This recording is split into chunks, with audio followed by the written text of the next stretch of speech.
All right, I have John Kerr for my Before You Quit podcast. John, good afternoon. Hello. We were supposed to meet at the church, but I called the last couple days and no one answered. So we only live a few miles from each other, so we decided just to do this by Zoom. So good to see you. Thanks for doing this. We're going to be talking about trauma. You're a counselor. It's what you've done for your career. Yes. And my goal here is to primarily help the pastor to know how to counsel people, how to shepherd well when they experience, people that have had traumatic experiences. But tell us, first of all, tell us a little bit about yourself, your journey, and I love to ask what you're most passionate about. And I imagine it'll have something to do with helping people. Sure. Came to the counseling thing a little bit later in life after a few side turns. My Oh, undergraduate did you? degree was broadcasting. Yeah, Okay, so I I didn't did I not didn't know get to that. the counseling thing until 35, 36. Okay. Spent some years in college counseling, spent some years in public mental health. Um, Great experience. Wouldn't wish it on anybody, but it was a great experience. Mm. Spent some years in Japan at an international school. And That that was was, most recently, right? yes. That was 4 years beginning in 2020.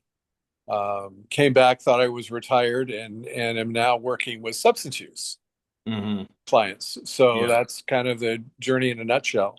Yeah. As far as specialties, I'm a generalist of the worst kind. I piddle in a little bit of everything. Um, I'm a master really of not a whole lot, um, but that's my passion. You know, Hmm. I don't want to be one thing to everybody. Yeah. Um, I would rather, kind of weed through the weeds, if I can use that, wade through the weeds and see what's what, and then Yeah. Well, make an appropriate referral and go on. yeah. Well, counselors don't have a script for every situation. You No, have to listen well and discern what the right thing to say is. Well, our history, you might not remember this in the late 90s. I know you remember the story, but we came back from the mission field.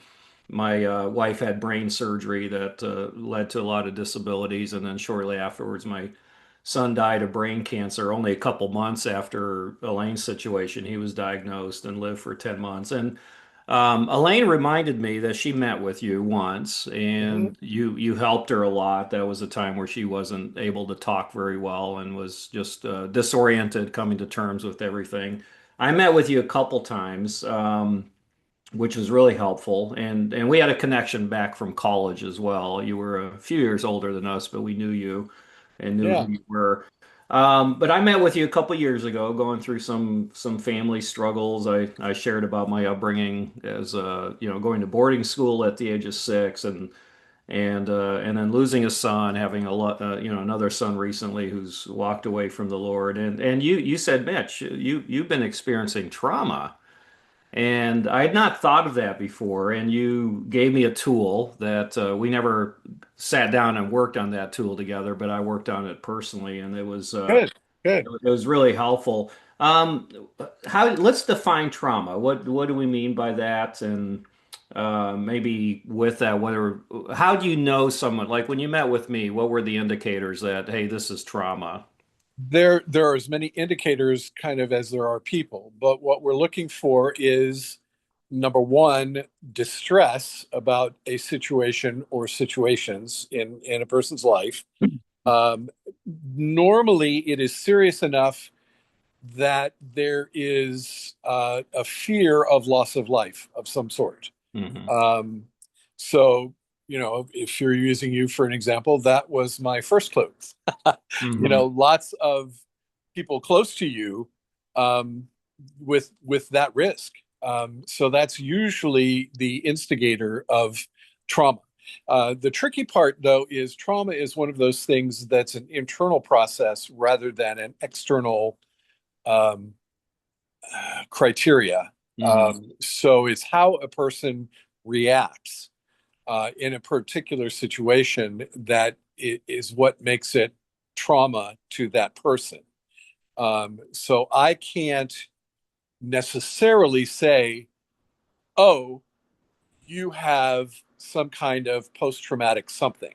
Hmm. There's a whole syndrome that goes along with that, and there are criteria for that, and we can check those off. But it has to be an individual's perception of that um, that actually makes the diagnosis, Yeah. and then their subsequent reaction to that. Yeah. And would you say that when you see someone not getting over it, the symptoms of an event, there's an epicenter usually. There's a an event that happened, and these are the presenting, depression, anxiety, might be the presenting issues. How much do you focus? Well, let me ask you this. How do you Sure, distinguish between normal stresses in life, difficulties, which a lot of people come to you for counseling, from trauma? sure. Okay, normal stress is usually uh, it usually results in a burnout kind of situation. You're just kind of fed up with everything. You want something to change desperately. Um, Trauma, on the other hand, is more. There are certain situations that I react to that I don't want to even come close to. Hmm. I don't want to talk about it. I don't want to do anything but run. And Right. those are fear-based responses. In stress, it's more of a disgust kind of Hmm. reaction. So you're kind of disgusted with the whole thing. Just let me out of here. Hmm. Um, so yeah, I guess that's primarily the Yeah. So difference. you might have, this is similar to the question I asked you before that, but what are you looking for to determine if someone's experiencing trauma? Oh, What are the signs? What are the symptoms of okay. that? Danger is a huge one. Um, a fear of major loss, either to Hmm. self or somebody close to you.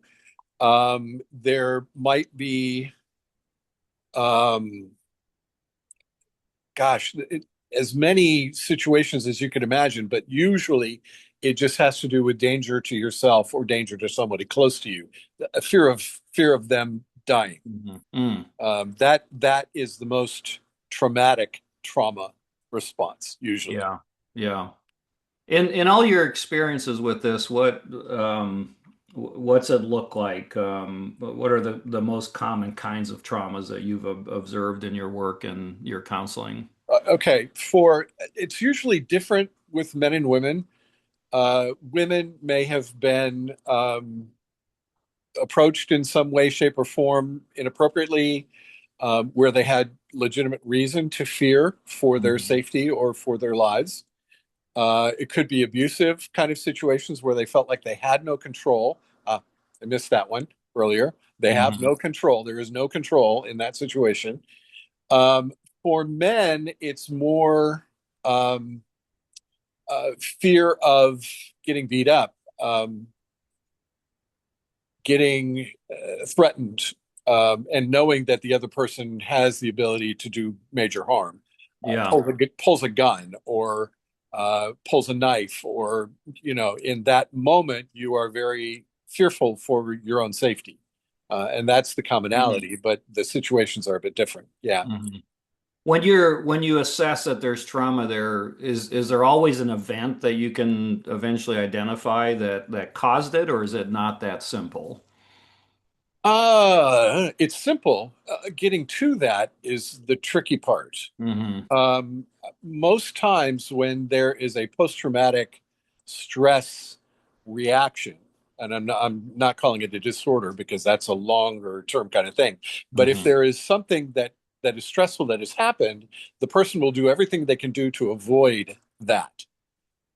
So then when we talk about treatment, it's like creating a space that is safe for that person to put whatever that is out there. And that's usually a pretty long term process. Yeah, and a lot of times people haven't talked about it till they've met with you, right? So there's help just in that, right? For a And while. yeah, Yeah. Yeah. yeah. What the trick is to create that safe space for them to actually step into. Hmm.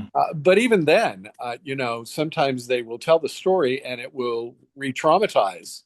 So you kind of have to be very careful with timing and if as soon as you say, "Come on, come on, come on, let's get to this," that could be a re-traumatization. So there has to be a bit of a lead up to that disclosure of whatever it is. Yeah. And I found when people don't deal with it or talk, I imagine a lot of people come to you because a family member says, "Hey, you need help." You know, it's obvious you're not getting through this. But I've seen people make really bad decisions because, and Oh then yeah. as they're helped, they realize, we all realize that there was I know someone who is in prison now because they made some really stupid choices, and the family is saying, hey, he fought in Iraq. He experienced a trauma, never talked about it, and he needed some place to escape. And the escape was, something that was unhealthy and illegal. What have you observed with that? I was talking with somebody yesterday Mm, who is a very heavy substance user. hmm. And when we got to talking, it was, oh, well, yeah, somebody pulled a gun on me. Yeah, my dad beat me up. Yeah. Um, you know, Wow. had a run in with a drug dealer and, he threatened to kill me and, just story after story. Hmm. Um, and then he said, yeah, but it's okay. I don't want to talk about it. Yeah. Wow. So he was very flippant about Yeah. the trauma itself and just didn't want to deal with it. I'm Yeah. okay. I'm okay. And his escape is let's use drugs and I don't have to deal with it. So you will And see that's why he's saying he's okay because the drugs exactly. are covering it. Yeah, exactly. Yeah. Exactly. Yeah. So two parts to this question. What do how different is trauma between younger and older people, and then also generationally? Well, it's the same question. Are you dealing with things differently now than you did decades ago? And I Man, know you were in Japan, so you saw a lot of cross-cultural, so maybe answer that in terms of different cultures. yeah, every culture has their way of dealing with things. In Japan, nothing is ever acknowledged. Yeah. It doesn't matter how traumatic it was. It doesn't matter. You don't. It's just not proper to do that. Um, then we have people from elsewhere, Western countries, who make it a point to put everything out there, Yeah. whether it's on social media or whatever. They just put it out there, and in that process, they're kind of re-traumatizing themselves. But it is that kind of bipolar kind of situation that was the most amazing thing Hmm. in Mm. Japan, because we had both extremes. Yeah. The Asian countries were, nope, you don't say anything, you don't show anything. Um, and then the Western countries are like, yeah, that happened, and I'm so affected, and I'm going to act out, and all that kind Yeah. of response. So it's a totally different thing culturally as well. Yeah, Hmm. and sometimes the culture is hidden. You might say, and this is probably true for you too, being exposed to so many different cultures. Hmm. It's like, how do I respond to that? Do I respond as an American? Do I respond to Yeah. that as Yeah. as somebody from the UK? Do I, you know, Yeah. it's that kind of tricky deal. You really have to Yeah. dig in and address the person as the individual Yeah, without what any you're kind saying of in some cultures, like the Asian culture, there's no evidence of trauma because they're internalizing it. They're saving face. There's no indicator. But at what point do they come to you for help? Is it? I know you were in a school, so there might have been like, hey, we're requiring you to get help. But what did that look like? well, most of the time it was because I got caught doing something else. Ah, I got you. Um, Okay, interesting, they were caught interesting. drinking or they were caught, acting out in some other way. Hmm. Because many times with trauma, people revisit that same situation hoping for a different outcome. Hmm. And that is kind of the female way of doing that, Hmm. more so than the men, because men tend to be a little more um, fatal in what they've experienced and what they consider trauma. Um, women, it's just a situational thing that they have no control over. Very threatening. Don't get me Yeah. wrong, but they tend to go back and revisit that behavior or that action or whatever, hoping beyond hope for a different outcome. So does trauma look different now with people in this generation than it did decades Yeah. ago? Sorry. How so? Yeah. No, it is the same. Hmm. But if we talk about the age progression, um, there is in this generation from say age 25 to 30 down, there's a much more openness to talk Yeah, there about is. Yeah. traumatic things. Yeah. Older people are still very stoic about Hmm. things normally. So it's like, I've made it this far. Who needs treatment? Who needs whatever? And they continue on with their drinking or their drugging or whatever. In treatment, we've got guys that are 60 years old and still using drugs and still drinking like crazy fish. Yeah, they deal with it the old way. It's good enough Yeah. for my dad. It's good enough for me, kind of thing. Yeah. Yeah. Yeah. Wow. Yeah. So what is your process in helping people through trauma? Uh, I don't specialize in this, but I'll give you just a course. Um, Normally it's a fairly long lead-in time, just getting to know the person and getting to know kind of where the touchy spots are. And at some point in the Hmm. therapy, you say, I'm noticing that this has come up a couple of times, but you don't want to talk about it. Mm. Can I ask a little bit about what that's about? And you take your cues from the person as to whether they are kind of ready to do that. And sometimes just noticing will open the floodgates. Um, Most of the time, not. It's like, no, I'm not comfortable Mm. talking about that. No, I'm Mm. not ready to address that. We get that answer quite often. No, no, I'm not going to talk about Mm. but gently, occasionally they come in and they dump some other stuff that's connected, but is not really about that, whatever you've noticed. So you just keep noticing. Well, I noticed this seems to have a connection with, you know, let me know when you're ready to talk about it, when you're ready Yeah, to address yeah. that. I know for me when we met a couple years ago, just you saying, "Hey Mitch, that sounds like trauma to me." There was something about that that was very releasing Sure. and encouraging because I could now identify, an event or a descriptor that helped me to to know what to do and having the tools. And one of the things I loved about you as well, I know I tease you about this, but when we've met, I'll share something about being angry or upset, and you would always say, "Well, what's wrong with that?" Yeah. So you're not talking people out of their emotions, No, no. but letting them express it and then helping them navigate that. Yeah, yeah, exactly. Yeah. Exactly. Yeah.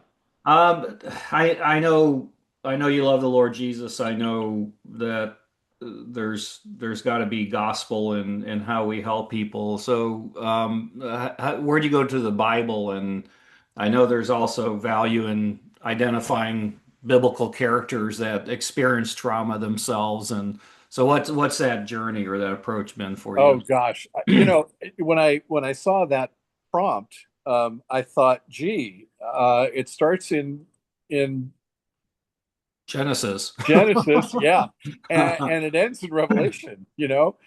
Almost every book in the Bible has some kind of traumatic something Yeah. that's happened. With the children of Israel, it's like every time they turned around, they were rebellious, and God did something pretty drastic to get their attention. Of course, Adam and Eve ate the fruit, got kicked out of the garden. That wasn't Mhm. traumatic at all. Yeah. Noah had the flood. Yeah. But probably the number one example was just the example that Jesus gave us. Yeah. Yeah. Talk Mm. about trauma. Oh my Yeah. goodness, days and days and days until the end.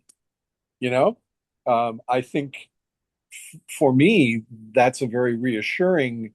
kind of thing that I can put out there and say, you know what, if you're a Christian, here's our example. This guy suffered everything that we could ever suffer, Yeah. starting from a questionable birth, Yeah. Well, it's yeah, what you're saying is being human is trauma. yeah, Christ yeah, became human. That was a yeah, traumatic experience for God. And yeah, I mean, that brings about the comfort of the gospel, and I love the fact that you point to Christ. And my dad used to always say that if I would share with him something, he'd go, Mitch, Jesus understands that, he sympathizes with our weaknesses. yeah. Have you worked much with pastors who've experienced trauma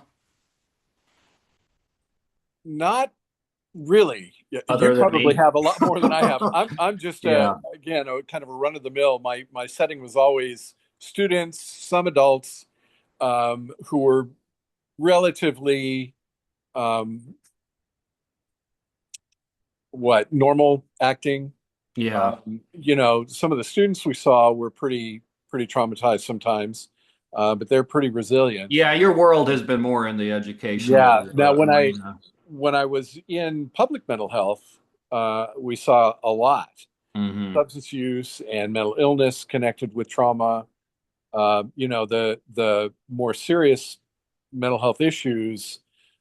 Yeah, there is a genetic component, but it's also um, triggered by traumatic kinds of things. So Yeah. when we see somebody who suffers with schizophrenia, let's say, or a bipolar disorder, they can usually point to something traumatic that was the trigger for that Yeah. particular mental Yeah. illness, and then Yeah. wow, they're off to the races, kind of. Yeah. Yeah, I've seen with pastors it's very subtle and they're not allowed to, Yeah. if I know several stories in the last decade where a pastor ended up in a mental hospital because he just could not handle his trauma anymore, and there was no safe place for him to really go to, and yeah, my ministry, I've encountered a good number of people. Yeah, my joke is when people talk about church trauma, I'll say, yeah, try pastoring for 30 some years. So what do you do? What do you do when you encounter that? Well, Having kind of worked through your own trauma, yeah, how do I had you? I shared about this on my podcast. Our last church was very traumatic, and we went to my wife and I went to a retreat center and got counseling there. And Good, I read a good. book by Blaine Allen called Before You Quit, and Yeah, that gave me perspective, and that's why I call these podcasts the Before You Quit podcast. there you But that go. yeah, that book it's really a summary of all the servants of God in Old Testament, New Testament that experienced trauma and then how they were comforted and restored. And it's a small book. It's just not a heavy read at all. So that was really helpful. Um, yeah, what can related to that. I guess I could speak into this as much, and probably have done podcasts on it before. But Yeah, how to protect your pastor from trauma, elders sort of surrounding him and approaching him if they're seeing signs of it. yeah, yeah. A support network is huge in that case. A safe place to put stuff. Um, Sometimes it is rather dangerous feeling Hmm. to kind of confide in the people that you are charged with shepherding.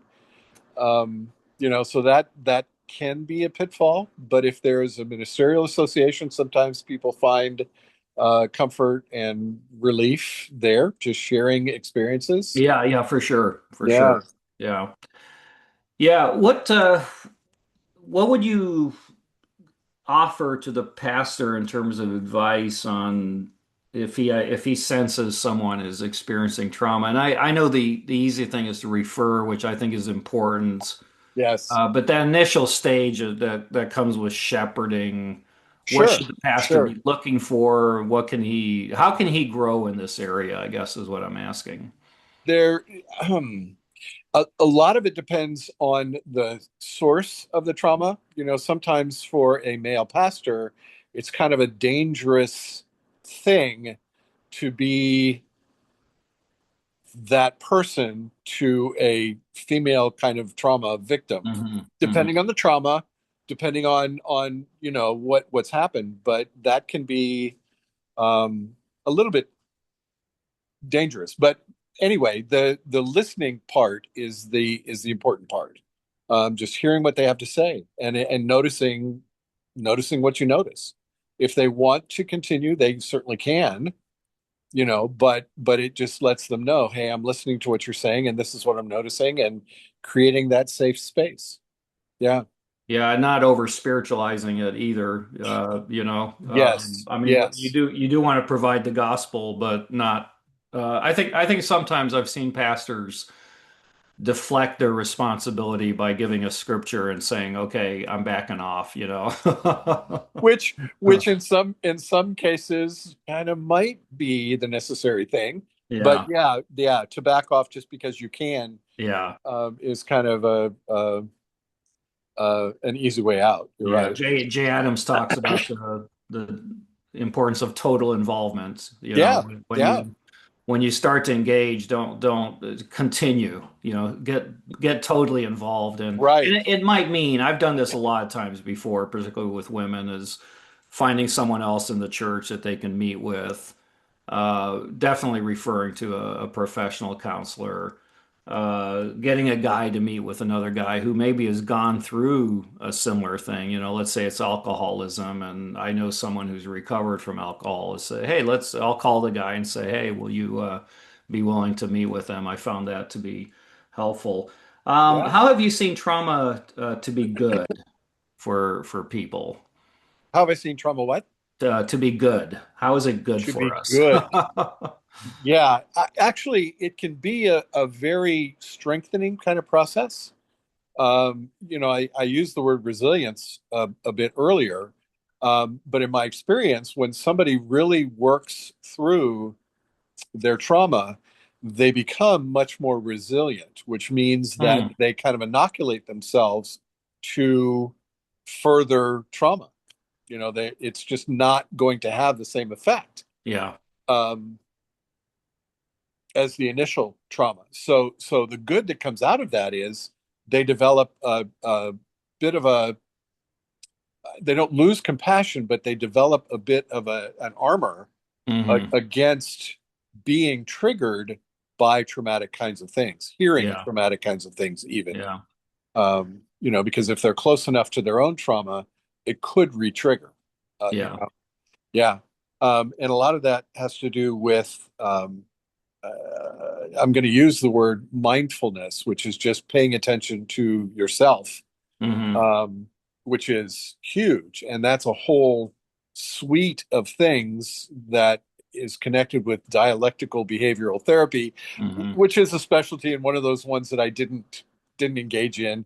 There are a Hmm. couple of others, which we won't go into, but they're very much just about creating space for a person to have trauma and be okay with it. Yeah.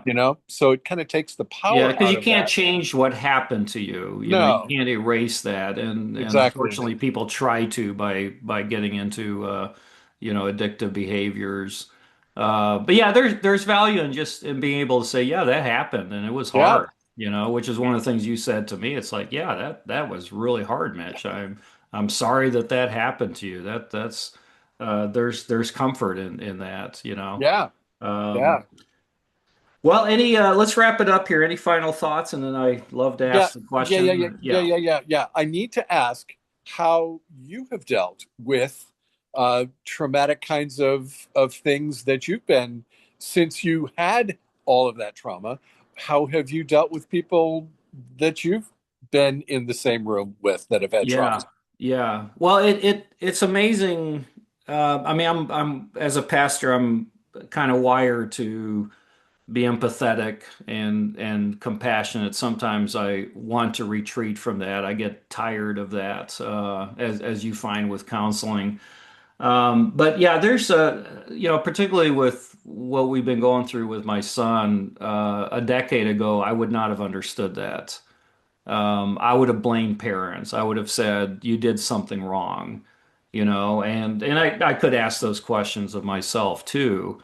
But in this 20, 30-year journey since, my wife's cancer, my son's death, and in a difficult church, I'm amazed that I've been able to say, yeah, and I try not to do this too often because you'll meet someone, they'll say, oh, I lost a son, and I'll wait a while before telling them that I lost a son as well, because then you're just taking over the conversation, you know. Protecting yourself a little bit Yeah, in there as well. yeah, Yeah, yeah, absolutely, absolutely.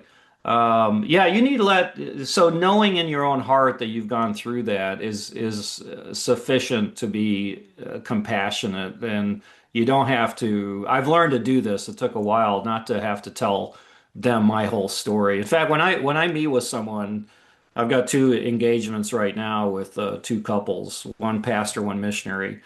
And the first conversation, they shared some stuff, and I said, sometime down the weeks, I'd like to share my story with you. And but right now, I want to hear your story. So I don't know if that directly answers your question, but it's one, and of course, Henry Nouwen talks about being wounded healers.